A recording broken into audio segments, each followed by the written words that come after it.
ایک نعمت، اتنی بڑی نعمت اگر آنکھ نہ ملے تو یہ دنیا بیکار۔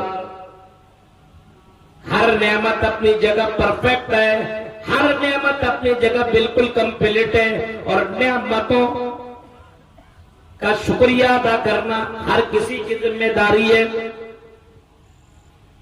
اور ان نعمتوں کے تعلق سے اللہ فرماتا ہے، اے میرے بندو، قل لو کان البحر مدادا لکلمات ربی لنفد البحر قبل ان تنفد کلمات ربی ولو جئنا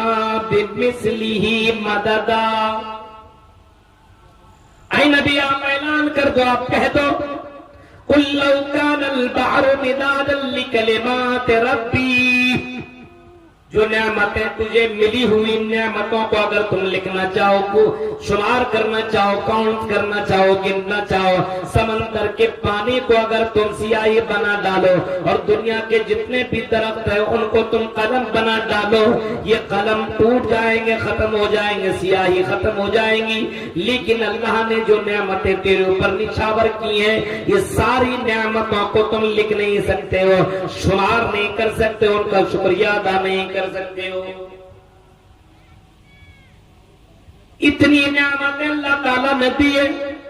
اور سب سے بڑی نعمت مسلمانوں اور یہاں کے لوگوں جو ہمیں اور آپ کو ملی ہوئی اسلام کی شکل میں، ایمان کی شکل میں، ہاں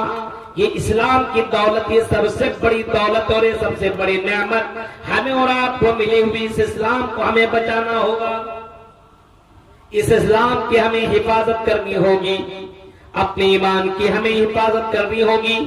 ہمیں اپنا ایمان بچانا ہوگا، ہمیں اپنا اسلام کو بچانا ہوگا۔ اتنی بڑی نعمت ہے کہ دنیا میں تو اس نعمت کے بارے میں تو پتہ نہیں چل رہا ہے، لیکن مرنے کے بعد جیسے آنکھ تمہاری بند ہوگی تمہیں اسی وقت پتہ چلے گا۔ اگر اچھا سچا مومن ہوگا، اچھا مسلمان ہوگا تو اس کے پاس جو فرشتے آئیں گے اس کی شکل صورت بھی اچھی ہوگی اور اس کی روح بڑے آرام سے نکالی جائے گی۔ لیکن اگر کوئی کافر ہوگا تو اس کے پاس جو فرشتے آئیں گے اتنے بھیانک چہرے والے ہوں گے کہ وہ شکل صورت فرشتہ کو دیکھ لینے کے بعد انسان کی روح کبھی ادھر بھاگے گی کبھی ادھر بھاگے گی، وہ روح نکلنے کے لیے تیار نہیں ہوگی، اس روح کو فرشتہ زبردستی نکالے گا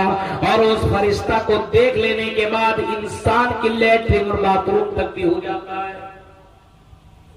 جو مسلمان ہوتا ہے اس کے لیے آسانی کے ساتھ مومن کی روح آسانی کے ساتھ نکالی جاتی ہے، اور اگر کوئی